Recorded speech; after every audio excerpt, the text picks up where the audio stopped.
What's going on, guys? Welcome back to the remote front office here. We are going to be covering the Oklahoma City Thunder today. Obviously, a lot more positive video than the last video we did with the Bulls. Before we get into it, make sure to like, comment, share. It does help the channel grow. I would appreciate it. But with OKC, let's go ahead and start with their free agents to be. So the first one is going to be Dario Saric. He is an unrestricted free agent. Personally, I think if you can get him on backup center money, it's worth a shot. Um, I don't know if at this stage in his career he's a starter. I don't really know if he's a starter anywhere at this point. But I do think as a backup center that can show a different look, I do think he's at least worth it if you keep him 7 to 10 million range, right? And then the only other guy that they have is going to be Lindy Waters. He is it's a team option for about 3.2 million. Personally, I am declining it. I'm keeping the roster spot open for any trades or anything like that. I don't think he's solidified enough in the rotation for him to warrant preventing you from doing any trades or anything like that, right? Or bringing in an additional vet. Because sure, he's kind of a vet, but he's not a traditional vet, I guess is what I'm talking about. Team needs for this team. Vets, obviously, I've said it for all teams, but I think it's a little more on a positive side on this team. It doesn't necessarily need to be floor raisers. It needs to be people that just help this team grow up, right?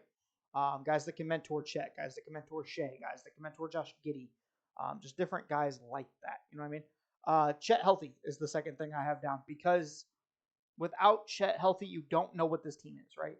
Like I said before, you didn't really have much of a center with Chet out. So I just think that having Chet healthy and seeing what Chet can do, is he more of a four? Is he more of a five? Will he play more minutes at either one? Does he need to be playing the four during the regular season? Kind of like Anthony Davis did for most of his career, just to kind of prevent the toll that playing center in this league takes on his body, right?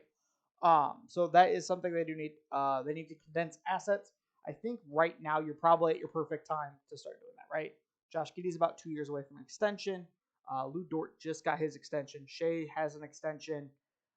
You're still 3 years out on Chet. You're still a couple years out on like a guy like Isaiah Joe. You're about a year out on. So personally, I just think that you're starting to get to that point, right, where you're gonna have to start paying these guys that are maybe the sixth, seventh guy that are younger, but you're gonna have to start paying them, right? You're starting to get to that point. So I think this is probably the home run swing with the cap space they have. They still have a decent amount of future assets. Pile it together, go take a swing, right? I understand you probably want to do the slow rebuild. Take a swing. It's worth a shot, right? Um, and then the last thing I have is rim protection. Just because again, I don't know how healthy Chet's going to stay throughout the season. So personally, I would like to see him play more of the four during the regular season, and then maybe come playoff time, you have him play more of the five, right? It's just an idea of mine though. But projected cap space right now, 32 million as of right now. That doesn't factor in a Saric deal or anything like that. Free agent targets. Again, kind of modeling my reflection of I think Chet should play more forward just for right now. Just till he's back healthy and you can really see what he's like at both positions. The first guy I have for them is Brook Lopez, unrestricted free agent. I don't think he leaves Milwaukee, but maybe if you can pay him a little more than Milwaukee can for, and you extend him to a 3 year deal, I think he might be more incentivized to go there, take a little bit more money, possibly take more security, and not have as big of a role, right? He's sure he'll probably start most games next to Chet, I would assume. But even having him as the bench guy and more of a mentor as he starts to get towards the later stages, I think is a really good idea for this team. The next guy I have is Mason Plumlee. The reason I have Mason Plumlee on this list is he's going to be a cheaper option to Brook Lopez. I think he'll probably be 8 to 10 would be my guess, and it almost guarantees that Chet's starting, right? Mason Plumlee, I think at this point in his career, is almost exclusively a backup, right? However, though, if Chet does say go out with an injury for 5 games or so, Mason Plumlee can step in and play that starting center role, right? He's capable of it in spurts. So that's why I think he's a good addition to this team. If you don't go get a Brook Lopez. Another guy's Dwight Powell. Again, a mentor. A guy that's been around a little bit, a guy that can be a good lob threat for this team. He'll still run in transition with you guys. And I think that pace of play can still keep up, right? Uh, Another guy I have getting away for, or last center I have, Andre Drummond. I think he's taking his player option, but if he doesn't, again, as a backup center, cheaper alternative, like $5 million for 2 years or something like that. I think you could get Andre Drummond there, and maybe he teaches Chet some things or two as far as rebounding, positioning, different things like that. Getting away from the centers, though, I don't have a whole lot other than centers on this list just because I think that's kind of their most important issue right now. But Dillon Brooks, again, as kind of a culture guy, you could put him next to Lou Dort at stretches, and you have a really solid perimeter defensive core, right? I don't necessarily think he's a top option for them as far as free agency goes.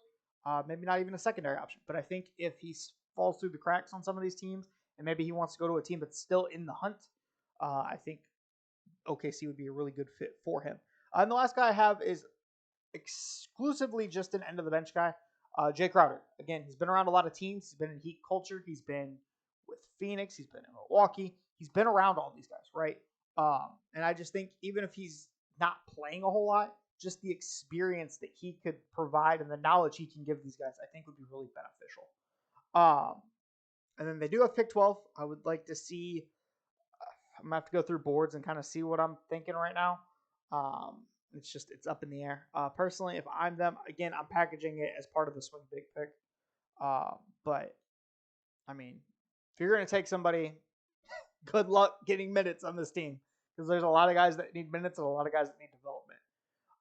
So I guess the last question for OKC at this point is, do you stick with the slow rebuild? Do you keep taking your draft picks and keep building guys through the draft? Or do you swing big? Like I said earlier, do you take a Poku and a Lou Dort and a couple of picks and go get like a Jaylen Brown or whatever free agent may become available? Who knows this offseason. But yeah, that is my thoughts on the Oklahoma City Thunder's offseason. If you guys have any comments or any other free agents you would like to see covered for them, leave it below in the comments. Maybe we'll do some responses and some Q&As and stuff like that.